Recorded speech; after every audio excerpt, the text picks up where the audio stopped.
Aviso legal. El contenido de Finanzas con IA es exclusivamente para fines educativos e informativos. Cualquier duda déjanos un comentario al finalizar el vídeo. Bienvenidos una vez más a nuestro canal de Finanzas con IA. Análisis de mercado a día domingo, 5 de abril, donde iniciamos la semana número 15 del 2026. Una nueva semana de trading que da lugar al mes de abril y donde se abre el segundo trimestre del año. Entramos en un mes donde se empezarán a dar resultados empresariales de las empresas. Durante las vacaciones de Semana Santa, JP Morgan ya realizó la renovación de su collar de protección, dejando nuevos niveles clave, como ya quedó explicado. Una de las claves y focos que tenemos que poner a la hora de hacer los análisis es el tema del entorno geopolítico.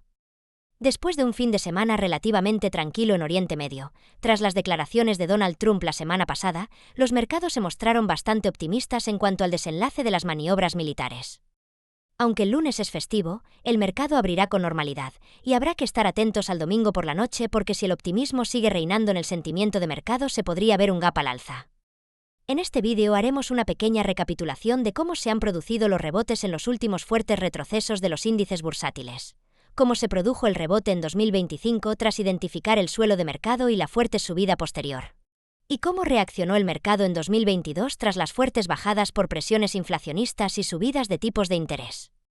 Entonces vamos a ver qué retrocesos, tomas de liquidez o barridas de stop loss, según como lo queráis llamar, pero una vez identificado el suelo de mercado, se produjeron diferentes tipos de retrocesos durante la subida, así podremos estar atentos a la hora de hacer alguna proyección futura. Iniciamos como siempre viendo el gráfico del Nasdaq en su versión de 4 horas. También iremos después a ver el nivel de cortos y posiciones bajistas en el mercado por parte de las instituciones.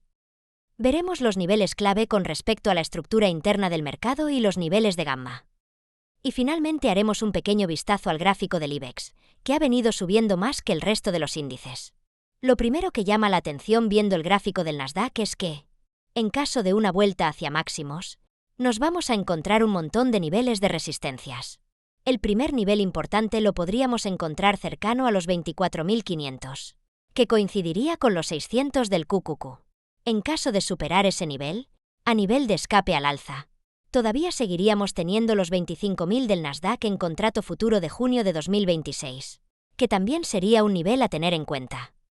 Toda esa zona va a ser una zona de fuertes resistencias. Si miramos por debajo, cabe destacar los 23.800, que ya actuaron como soporte anteriormente, y es la zona que consideramos como zona clave. Marcamos el nivel por encima de lo que fue la toma de liquidez de los 23.000 porque consideramos que ese último impulso bajista fue el que forzó el rompimiento de los soportes del 2025, marcados en el gráfico con la línea transversal amarilla. Teníamos un triple suelo en 2025.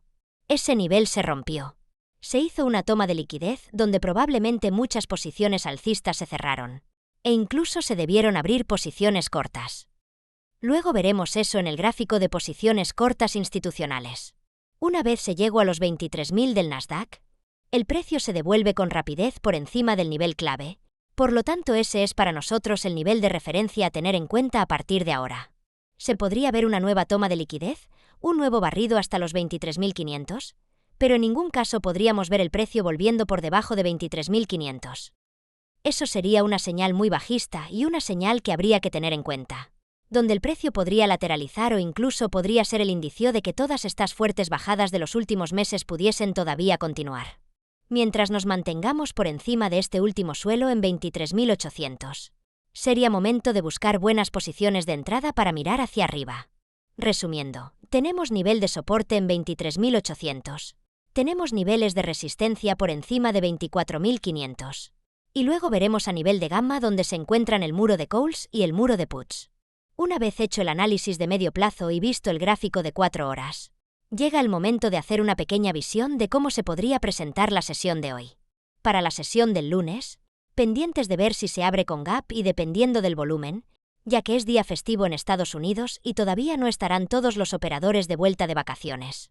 Se podría ver algún tipo de retroceso aproximadamente entre 100 y 150 puntos a nivel de toma de liquidez, muy posiblemente durante las sesiones asiática y europea, pero el objetivo sería mirar hacia arriba y si el precio realmente quiere subir. Es probable que nos acerquemos a la apertura de Nueva York ya dentro de la parte alta del rango, para seguir marcando máximos crecientes con un posible desplazamiento de entre 150 y 200 puntos al alza. Pero es muy pronto para aventurarnos hasta que no haya abierto el mercado. Pasamos a ver el nivel de posiciones bajistas por parte de los grandes operadores y de las instituciones. Durante las bajadas de las últimas semanas, el nivel de posiciones cortas ha sido muy superior a la media que predominaba anteriormente. Desde hace 2 o 3 días se está viendo una reducción de posiciones cortas, lo cual significa que cuanto más cortos se cierran en el mercado, más puede impulsar al índice hacia arriba. Significa también, de forma clara y sencilla, que tenemos gasolina para seguir subiendo. Eso no significa que no se puedan hacer retrocesos ni tomas de liquidez a la baja. Pero en principio, mientras las noticias desde Oriente Medio a nivel geopolítico sean más o menos optimistas y el precio del petróleo se mantenga alrededor de los $100 o incluso por debajo, lo más lógico y normal sería pensar en subida de los índices. Aunque de momento seguimos en zona de rango, marcada entre los 23.800 y los 24.500, por lo tanto hay amplitud suficiente en el mercado para poder poner tanto entradas en scalping como entradas en swings rápidos. A nivel de gamma con respecto al triple Q, seguimos estando en zona de gamma negativa. Tenemos soporte claramente en el 570, equivalente a los 23.800 que habíamos indicado en el gráfico del futuro del Nasdaq. Por encima tenemos resistencias en 585, y en caso de llegar a 590 sería cuando se podría ver ese impulso hasta los 600 del triple Q, lo que vendría a ser en equivalencia al Nasdaq esos 24.500 y 25.000 comentados anteriormente. El mercado va a seguir dominado por la incertidumbre y la volatilidad. Cuando tengamos más tiempo miraremos el gráfico del VIX y el IBEX que no ha dado tiempo hoy, e intentaré hacer un pequeño resumen con respecto a esos suelos de mercado que se produjeron en 2025 y en 2022. En este canal siempre se intenta promover un trading responsable, con un sistema muy medido, buscando las entradas más adecuadas y permanecer fuera del mercado en los periodos de exceso de volatilidad. Lo dejamos aquí por hoy. Seguimos mañana. Muchas gracias por vuestro tiempo y vuestra atención. Buen trading a todos.